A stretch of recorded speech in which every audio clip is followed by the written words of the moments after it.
Well, Adrian, since this was your idea, you can get started. Okay. I was thinking Pee Wee Herman. We can finally start the big meeting. Daddy, Chuck. Yeah, your uncle tried to make me one of his baby daddies. Or mamas. I'm not surprised. I'm not surprised. Or we can just sit here in All right. silence and contemplate let's just wait. things. Just wait. Yeah. This is about like why horror. So let's just contemplate the horror of sitting here in silence for 30 together. minutes, Yeah, it's a meditative act. This isn't so much a speech, a panel, or a conference. This is a meditation on the horror of our own lives. Hey, I got a lot to reflect on. Yeah, don't we all? We all do. All right, if you guys are ready, we'll get rolling. So the name of the panel that we came up with was, that I came up with is Why Horror and Why Horror Now. Right away, I'm going to try to say dark fiction through the whole panel, because like it or not, I love horror, but when you say horror to someone who maybe isn't into it, horror will conjure up everything they don't like about horror for some reason. So Pulp novels, Dean Koontz. Yeah. So I'm going to try to remember to say dark fiction each time.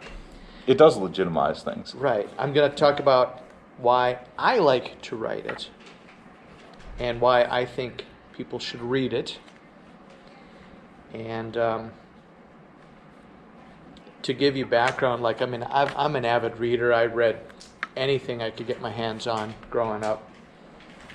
Everything from comic books to the easy kids versions of classic lit, to churning through all those Hardy Boys and Three Investigators books, and then all of a sudden it was on to all the Louis L'Amour westerns, and then it was, as I finally got older, trying to read the classics and all the British authors and Russian authors, and if it had that little classic stamp on it, I would buy it and read it. And in the course of, by the time when I decided, hey, I want to start writing, which I think I was probably 35 or so, and I said, in my entire lifetime, what resonates the most? What was the thing that sticks in my head? And it was this anthology series that had Alfred Hitchcock's name on them, even though he didn't really edit them. And they had these great titles like Ghostly Gallery, Witch's Brew, Haunted Houseful, things like that. Monster Museum was my favorite. Those anthologies introduced me to the authors like Ray Bradbury, Robert Bloch, who wrote Psycho, Theodore Sturgeon. And in looking back on a lifetime of reading, those were the stories that stuck in my head the most. I remember a story called Homecoming by Ray Bradbury, and it's essentially about a boy who, he feels like an outcast, he feels like an outsider, he thinks he's a freak. And as you read over the course of the story, he gets all this love and all this positive reinforcement from his family.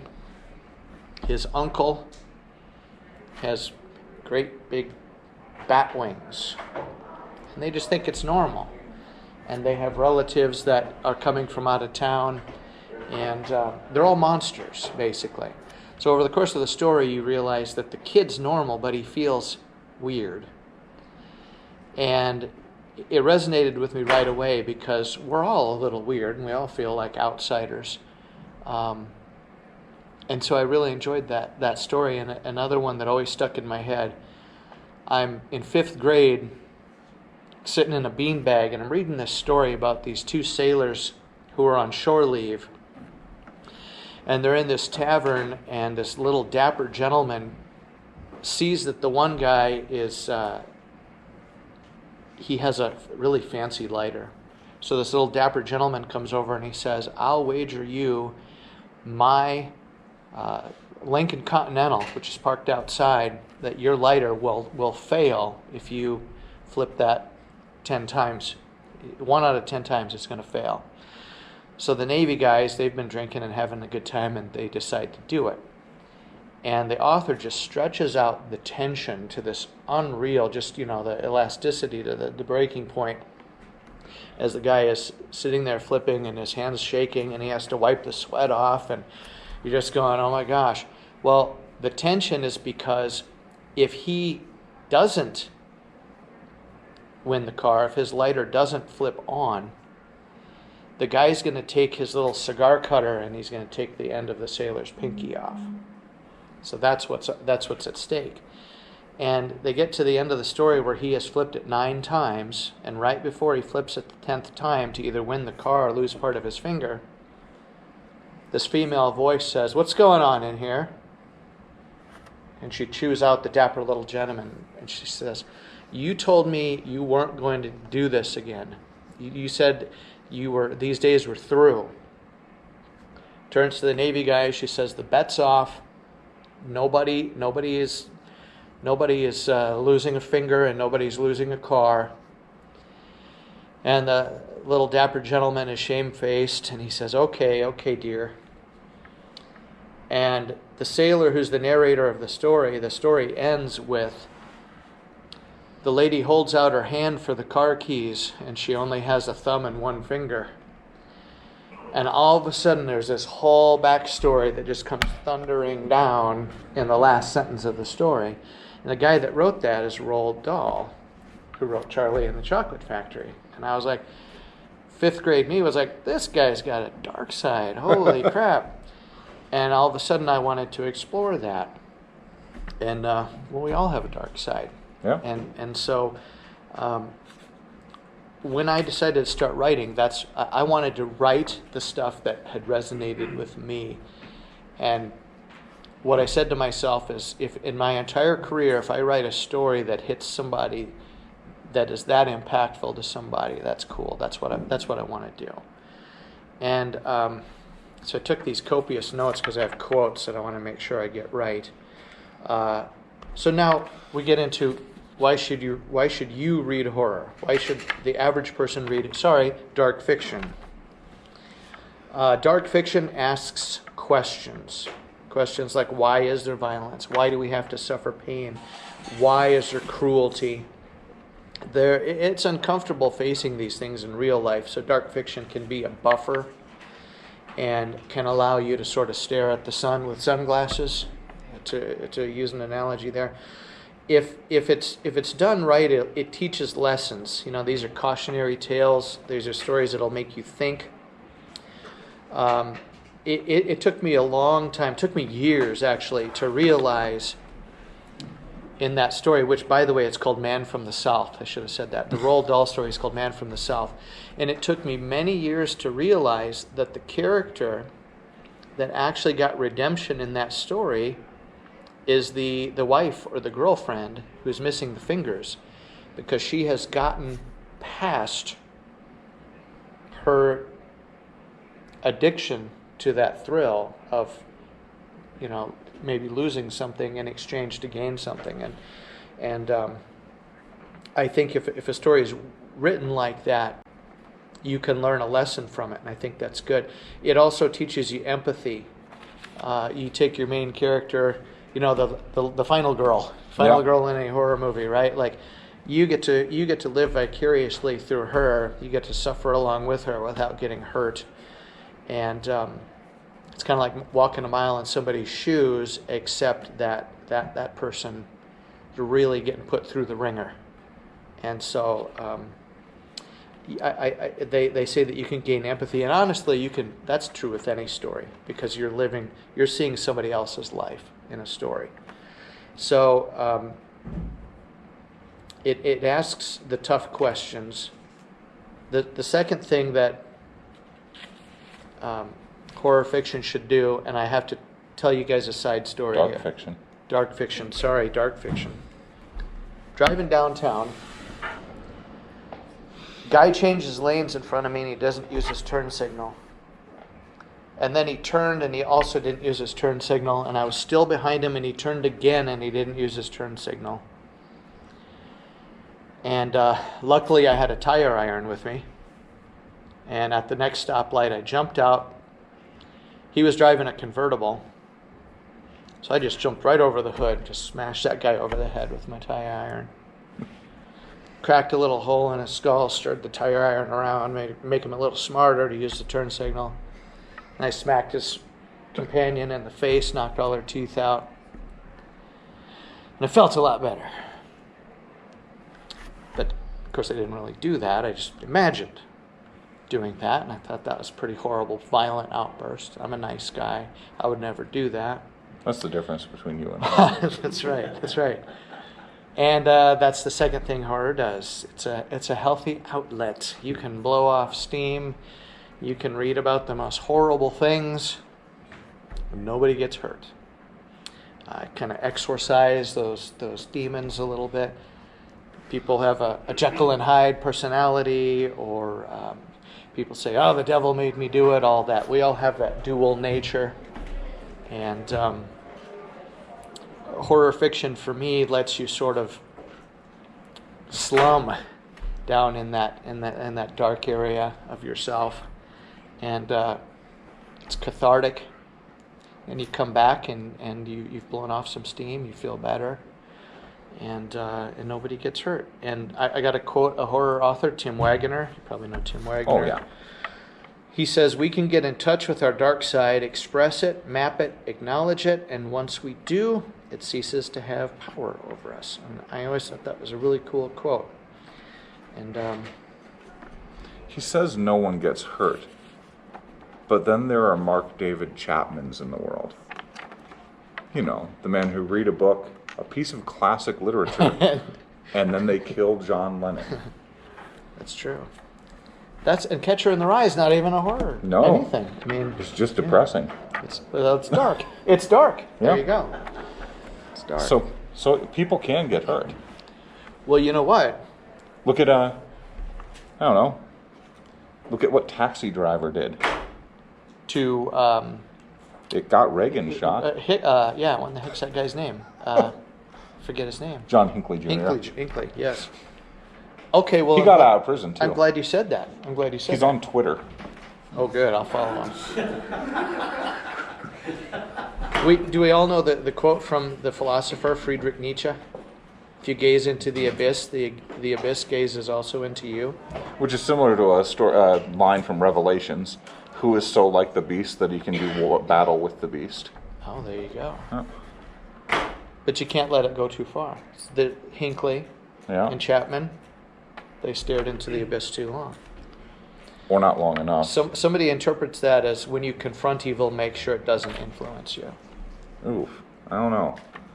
I disagree. You want it to influence you? Yeah. I think that's the goal, isn't it? To have it influence you, to have a profound cathartic impact, to have it change you, to be transformed. All right. Maybe not That's into a murderer, That's deep thinking. but maybe into a murderer. I guess it depends on what your template is, like who you are on the inside. So you level up. That's Yeah. what you're saying. Yes, Tom. Well, the last comment we did, I was discussing with Nick about Dexter. Yeah. Huge fan of that show, and I feel like the reason that show might have been so popular was that it kind of rides the line of, they said Dexter's the Batman of serial killers, and I feel like people sort of identify in a way, maybe they kind of wish there was somebody going around taking out Oh yeah.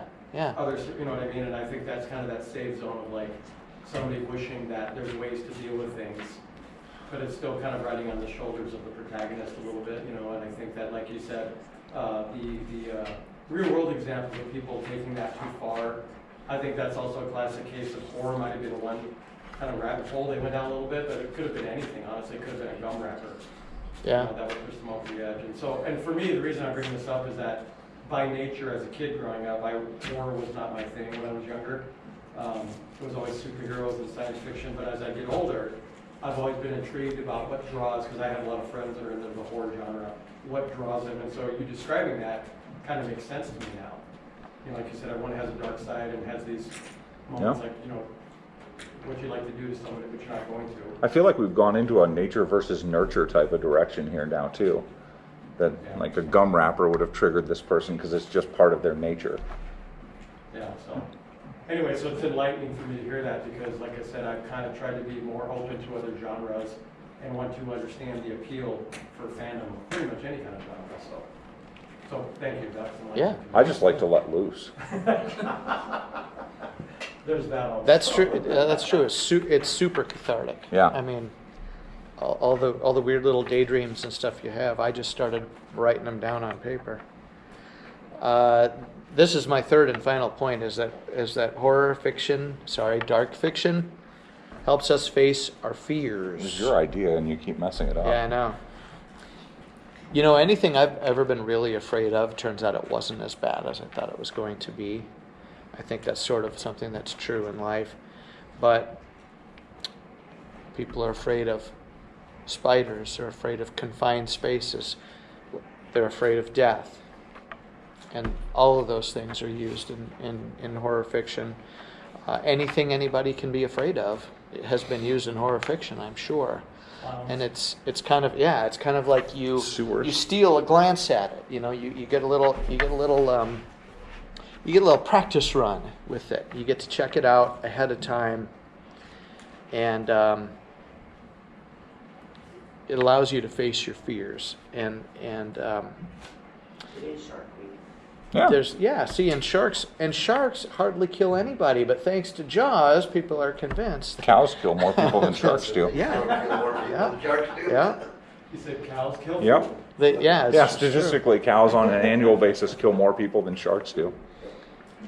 All the So do elephants. when you think of in the movie franchises too, like the villains are the iconic characters, right? Like the villain lives on in every single movie, but we've captured that villain. We've put him in a box.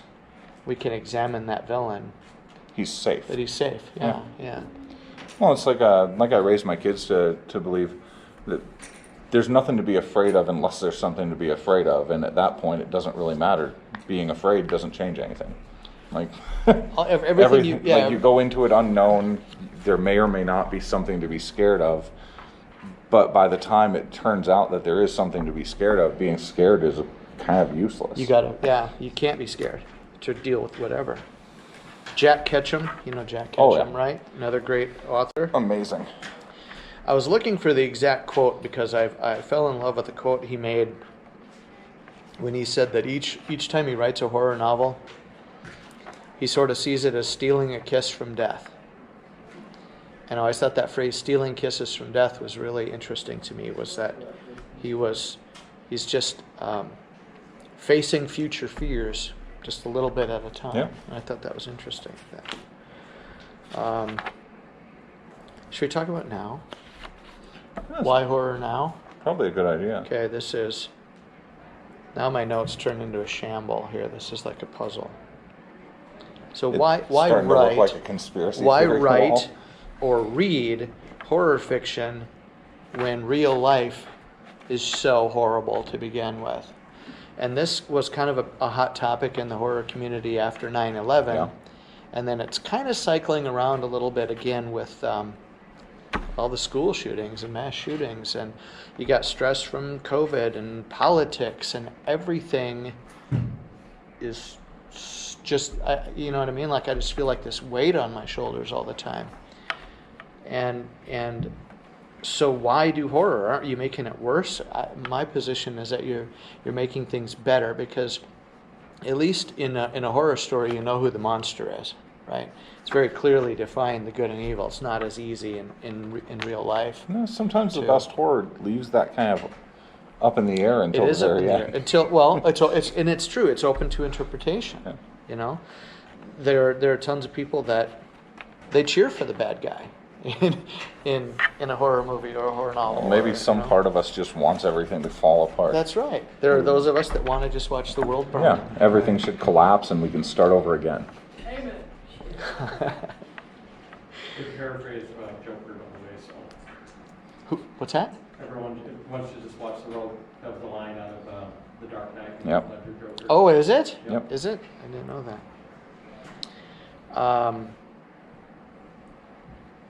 But I feel like it is. It's important. It's just as important, if maybe not more so now than ever. And it's because of all the things that, if done right, dark fiction will do. It'll ask you the questions. It'll teach you lessons. You can gain empathy, which is something that is, I think, is pretty lacking in the world these days. It's a healthy outlet. It's cathartic. You can blow off steam. Nobody gets hurt. Allows us to face our fears, ponder good and evil, ponder death, and what else is out there. And I think if you don't face that part of yourself, you're sort of just denying man's dual nature. Oh yeah, you're cutting off a whole section of who you are.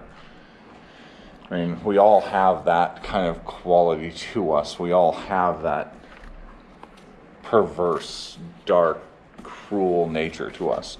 The part that wants to hurt people when they wrong us, the part that I don't know, that wants to run over the person who's taking too long to cross the street. Even though we don't really want to do it, we recognize that it's a petty impulse. The part of us that somebody's taking too long in the checkout line and you want to stab them. Yeah, but you have those urges. Or if you don't, I'm sorry, I'm fucked up. I guess that's the way it is. I acknowledge that that's also a distinct possibility. So I think there's different levels. Yeah. We all have different degrees of the dark side, the Jekyll and Hyde personality. I've always loved that, even though the story is not the greatest, but the concept of the Jekyll and Hyde personality, or like the werewolf is that similar thing too, you know. Well, yeah, I like the werewolf as a way to understand that, like how people become serial killers, because I mean that's really kind of rooted in the same origin. Werewolf and vampire mythology came from early serial killers, people who just murdered people. In fact, long before there was a term serial killer, because that didn't even come around until the 70s. They were werewolf murders, or that's like literally what they were being referred to as. Like Peter Stumpf in Germany. Jack the Ripper. Yep, Jack the Ripper. These people were thought of as like werewolf murderers because it was this primal sexual violence, just kind of bestial. Yeah. Yep. So yeah, it was actually not uncommon for them to be thought of as like that's where werewolves came from. That's where vampires came from, was these inexplicable acts of just horrific violence perpetrated by your friends, your neighbors, that quiet person who lived in a cabin down by the creek. I mean, this stuff has been with us for forever, and we've created mythologies that kind of, I don't know, exemplify the darker elements of it, and I think that still carries through to today. I mean, hell, like everybody knows that you can find all sorts of god-awful things online. Chrissy over there brought up videos that I used to have at my house to get rid of unwanted company. And those consisted of things that I'm not going to discuss in any sort of detail here. But you can find all sorts of horrific, awful, disgusting things. And it was even easier back in like the early 2000s, late 90s, when I was collecting all sorts of awful, disgusting, horrific things, because I have a morbid fascination for it. And yeah, it was really easy to get a hold of. And so that kind of nurtures a little bit of a fear in people that this is something that people are doing in our neighborhoods, or that our kids are going to see.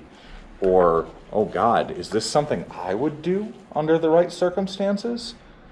But I don't know. You can easily kind of turn that into a piece of horror fiction, like I recently did. But it goes beyond that. I mean, Todd Kiesling wrote Scanlines a while back. Fantastic book. But it deals with everybody's familiar with the California politician who shot himself on live television, correct? Right, yeah. It's one of the only televised suicides in history. And he wrote a book that was based on that event and how it haunted people. But in his book, it haunted people in a very literal sense. Like that man killing himself was just kind of stuck on a loop in their heads, and it would follow them through their lives. And all of these friends who had seen this video together just gradually start killing themselves. And they're seeing that, like this person, or like some kind of force personified by the man who killed himself, has been following them through their lives. Wow. From childhood to today.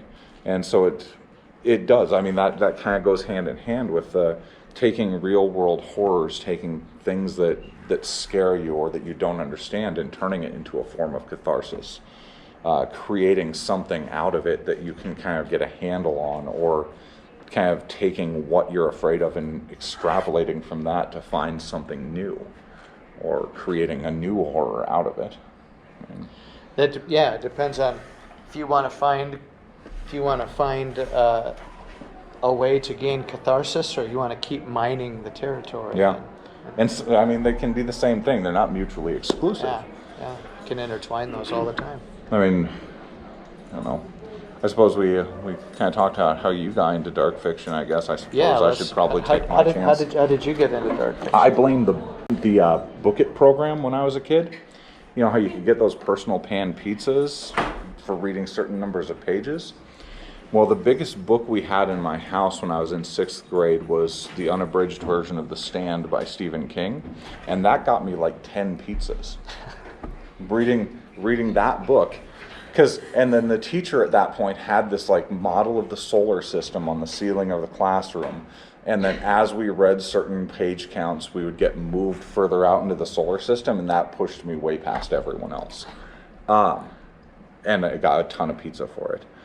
But I think is probably one of the first like legitimate like adult horror experiences I had, was reading The Stand by Stephen King, and I never turned back from there. In 7th grade, I read one of the compilations of H.P. Lovecraft stories, Blood-Curdling Tales of Horror and the Macabre. It had like the Cthulhu mythos, and most importantly, a story that I started thinking about when you were talking about it, but a similar story, but The Outsider by Lovecraft, which is about a man who lives in this castle, and suddenly there are other people in his castle, like further up at higher levels. And so he's scaling this castle and finding these just horrific people like populating it, and bright lights and loud noises. But he's this deformed, horrific monstrosity, like the product of generations of inbreeding and living in darkness. But he thinks they're the disgusting, horrific things. Huh. And it led to the film adaptation of Castle Freak back in the day. Okay. Yeah. Huh. But yeah, I think those were probably the two biggest influences when I was coming up. Was reading The Stand in 6th grade, and then the year after that 7th or 8th grade, reading Lovecraft for the first time. That was it. That was it for me. From that point on, that was pretty much all I read. I mean, don't get me wrong, I still read a lot of science fiction, a lot of fantasy, things along those lines. And I think all literature has that capability of kind of opening doors for you and making you think of things in different ways. But I think horror is the most fun way to do it. That's the way I feel too. It's sort of like when if you were a kid, my favorite thing at the fair was never any ride. It was either the spook house or the haunted house. Oh yeah. And it was the freak show. And even by the 80s, the freak shows were pretty tame compared to stuff that used to be. But those were the two things I was drawn toward. But they were also the things that I think scared me the most too, in a way. And for whatever reason, I wanted to confront that stuff. And I always wanted to see accidents. Like walls of the graviton falling apart and people flying You out. know what? Yeah, that's true. That's true. You wonder.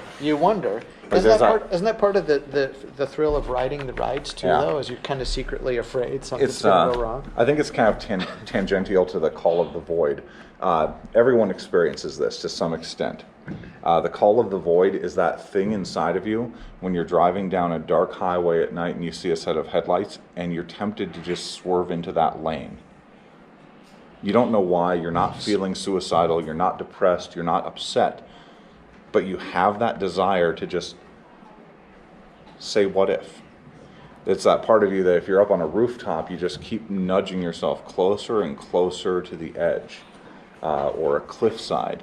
It's the call of the void. It's a French psychological term. I can't remember what it actually is, but that's what it translates into, is the call of the void. And I think that horror is deeply, deeply connected to that as well. That desire to just keep going closer to the edge and to say, what if? What if? Yep. What if? I think you guys have touched upon one thing you mentioned earlier. It's an interesting place to be to hear both of your opinions, because I think it is a very spectrum-based feeling, like you said, what you're describing, Nick. Are you saying I'm on the spectrum? I don't think that was ever in doubt. Most assuredly. The thing you were talking about, like kind of that Fucking ableist. that allure of swerving into an oncoming vehicle, you know what I mean? I think some people might have that a little farther than others, because when you brought up about, I think when I was a kid, horror was not appealing to me aesthetically because I associated it with gore.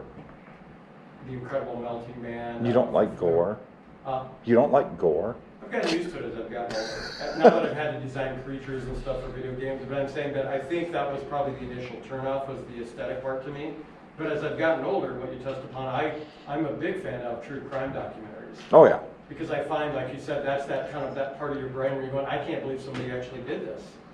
I can't believe they went, like you said, past the like thinking about it. And then there's still that part of you that like just randomly brings up like the local like sex offender registries and checks out addresses. And I think that they're kind of tied together. But even what you brought up about, you know, and unfortunately in this digital, you know, the media age, social media, there was a story several years ago, one of those amusement park rides did come apart, and they got footage of several people flying, and one or two people lost their life. And you can't look away just the same. Yeah, and it's that train wreck thing. There's something about our brain that you seeing actually people perish, kind of the equivalent of snuff film. It's like, you know, there's just something about our brain that's wired to like, I know I shouldn't look, but it's just this, you know, you feel like kind of dirty for doing it, but it's interesting how most people will. Yeah. So That's why they had so many Faces of Death shows. Oh yeah, Faces of Death, Traces of Death. I mean, that was...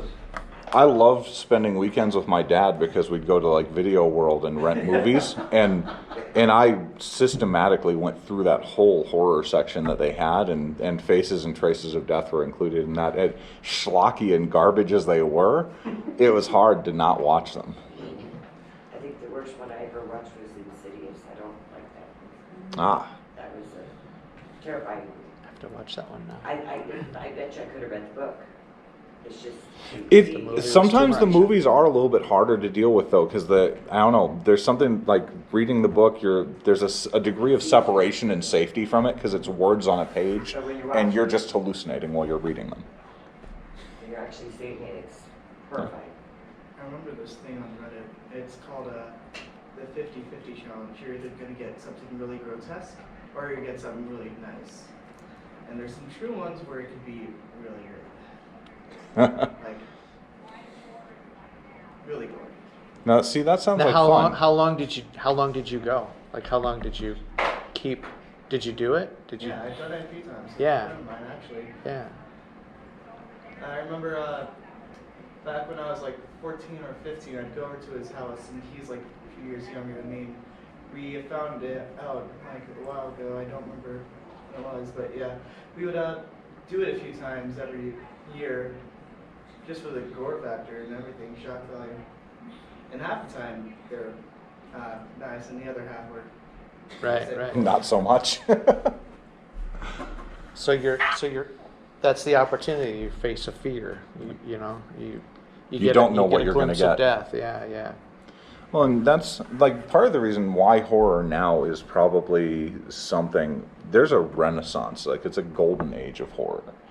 I mean, it used to just be cis het white men like Adrian and I.